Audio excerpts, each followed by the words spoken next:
Why find peace in your heart by expressing love to someone, unconditional care to someone, forgiving and asking for forgiveness when you're dying? Why don't we do that right now? That's what I don't understand. This is all very beautiful.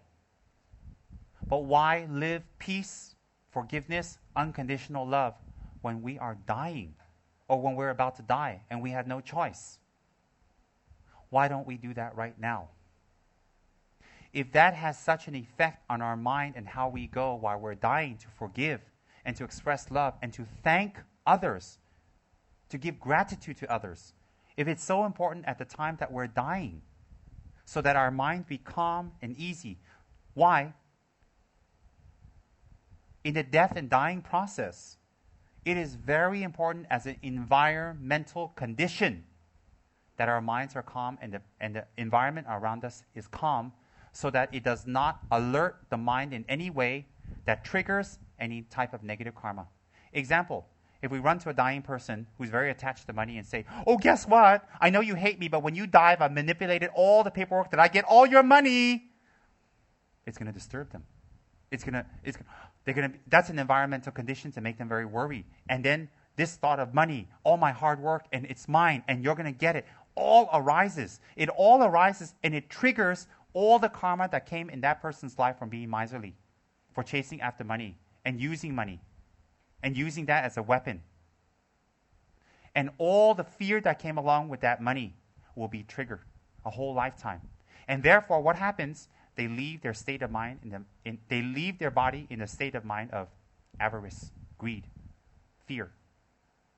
That will trigger the further karma that they have stored in their mind for many lifetimes to take a new rebirth, that they will suffer from difficulties of money, or they might be born into money and suffer from the problems of having money.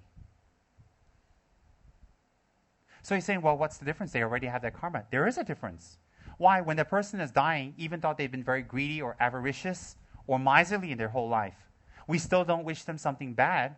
So when they're dying, instead of worrying them, we don't talk about things that raise money into their mind. We don't talk about it. So what happens? That karma stays dormant. That karma stays quiet, so that person can take another rebirth, hopefully, and practice. So by practicing, that karma can surface in a conditioned environment where it doesn't have such a powerful effect, or it becomes purified. Example,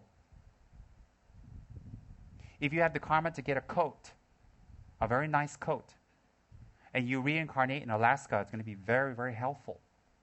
But if you have the karma to have that coat and you reincarnate in the Sahara Desert and you have to wear it, it's going to be suffering. So having the karma to have something also is dependent on environment.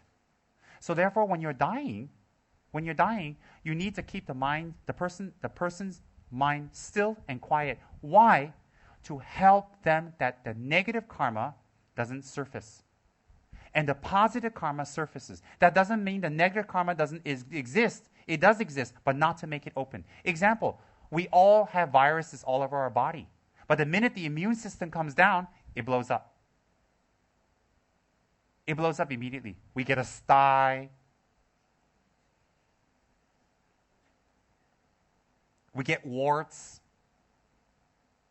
We get flus, etc., etc. It just comes out. But if we sleep right, and we eat well, and we exercise, and we maintain ourselves well, the viruses cannot open up, or very few in between. Similarly, karma is like a virus. It will open up. It will definitely open up. It's always with us. So like that, it's very important to keep the mind of the person calm and quiet and happy. That is why in hospice practice, that is why in the care of the dying, and the ones who are going to die very soon, it is very important to keep their mind still, keep their mind happy, and say things that make their mind very calm and quiet and happy. That is according to the Buddhist view of reincarnation and karma. But in normal means, if you don't believe that, by keeping the person's mind happy while they're dying, it's still a very beautiful experience for the giver and the receiver. Who wants to die with getting a slap? I hate you, you're horrible, you hurt me, slap, slap, slap, slap. Who wants to die like that? So like that, my thing is, why don't we go one step further? What happens if the person that we have hurt is not around for us to ask forgiveness? What happens if the people that are kind to us are not around for us to express our gratitude? What happens if the people that we have had some open karma or sore karma with is not around for us to make peace? Then what happens? So why wait for the time of death to say, I'm sorry? Why wait for your dying time to say thank you? Why wait for the time when you're dying to think, I should have my mind like that, I should think like this, I should be good like that, I should let go, it doesn't matter anymore? Why wait for that? If it's beneficial when we're dying, wouldn't it be more beneficial if we had that state of mind while we're living? Actually, none of us are living, all of us are in a state of dying. We're going closer to dying. Why do we keep talking about this? Because by talking about this, we will be able to live well. How do we live well? How? By talking about death and meditating upon death and focusing on that reality, it makes us forgive. It makes us let go. It makes us realize that this doesn't matter anymore. It means that people have hurt us doesn't matter anymore. We don't need to hurt anymore. We don't need to give hurt. And we need to say thank you. And we need to apply ourselves for the time we have left. Why? Because if we're dying, that's what matters.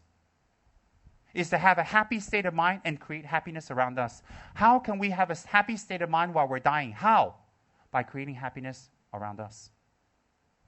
And to make peace with the people that we don't have peace with. So we live a life of using people, breaking promises, lying, fooling, parasiting, fighting, arguing, wanting to win, justifying, covering. If we live a life of that, and at the time of death, how sincere will our I'm sorry or I thank you be? And even if it is sincere, think about it this way. How many years of it you've been living? And that last statement at the time of death, do you think that can override all the many years that you've been living opposite of what you've been saying? I'm sorry, Rinpoche, for not doing my commitments and practice. Of course, Rinpoche say fine. Unless he's Tsem Rinpoche, he'll say, aha, see you in hell. Only Tsem Rinpoche would tell you, see you in hell. Because that's where Tsem Rinpoche is probably going. But a real Rinpoche will say, oh no, it's okay, I forgive you. It's all right, never mind. But you see, it's not about him forgiving or not forgiving. If you pray to Mother Tara and say, forgive me, I received your initiation, I haven't been doing talk because I've been a lazy monster, and I made other commitments more stronger than your commitment, and then you say, I'm sorry, Tara. Of course Tara will say, it's all right. She's so fabulous. She's not green with envy, she's green from compassion. Why is she green from compassion? Compassion expressed in the air element, meaning quickness and of giving siddhis and quickness to help. Quickness to help and quickness to assist others. That quickness is associated with wind energy. Wind energy in psychotherapy color is green. Therefore, Mother Tara is green. Very simple. So her green comes from enlightenment and love, not greed and envy. So if we say, I'm sorry to Mother Tara, I'm sorry I haven't been doing your talk or whatever, blah, blah, blah. I haven't been doing your sadhana because I've been too into myself. Of course she forgives you, but all the years you've broken your commitment, that karma will catch up. So my point is, why wait for near death or death to say I'm sorry, or to make an effort, or to say thank you, or to make peace? Why? How many years of the karma we've collected? How much pain we have created in other people? And maybe there are people out there that have helped us so much, and we didn't even say thank you, or people have to tell us, don't forget to say thank you, and then we thank them.